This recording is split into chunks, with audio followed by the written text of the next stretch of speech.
நடிகர் விஜய், நடிகை த்ரிஷா குறித்த பேச்சுக்கள் கடந்த 3 வாரங்களுக்கு மேலாகவே சினிமா துறையிலும் அரசியல் தளத்திலும் மிகவும் பரபரப்பாக பேசப்பட்டு வருகிறது.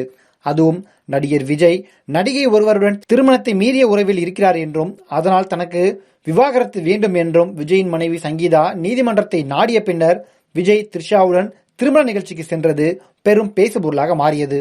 இப்படி இருக்கையில் விஜயும் த்ரிஷாவும் திருமணம் செய்து கொள்ளப் போகிறார்கள் என்று யாரோ ஒரு இணையதளவாசி போட்ட போஸ்டுக்கு த்ரிஷாவின் அம்மா லைக் போட்டதும் பெரும் பேசுபொருளாக மாறியது.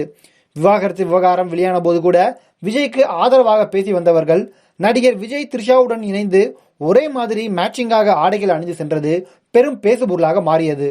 விஜய் த்ரிஷாவுடன் திருமண நிகழ்ச்சிக்கு சென்றது பெரும் பேசுபொருளாக மாற அவருக்கு ஆதரவாக பேசி வந்த பலரும் விஜயின் இந்த செயலை கடுமையாக கண்டித்தனர்.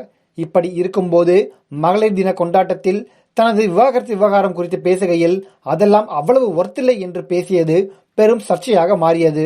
இப்படி இருக்கையில் தற்போது தமிழ்நாடு சட்டமன்ற தேர்தல் நெருங்கிவிட்டது. கட்சிகள் தங்களது வேட்பாளர்களை தேர்வு செய்வதில் தீவிரமாக செயல்பட்டு வருகிறார்கள். இப்படி இருக்கும்போது நடிகர் விஜய் மும்பையில் இயக்குனர் பிரியா அட்லி தம்பதியரின் வளைகாப்பு நிகழ்ச்சியில் கலந்து கொள்ள சென்றுள்ளார். இது தொடர்பான வீடியோக்கள் தற்போது இணையத்தில் வேகமாக பரவி வருகிறது.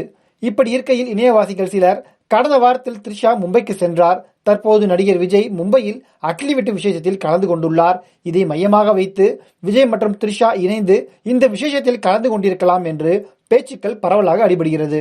இருவரும் இணைந்து சென்றால் அது மேலும் சர்ச்சையாக மாறும், தேர்தலில் அது எதிரொலிக்கும் என்பதால் தனித்தனியாக சென்றிருக்கலாம் என்றும் சிலர் ஆதரவாக பதிவிட்டு வருகிறார்கள்.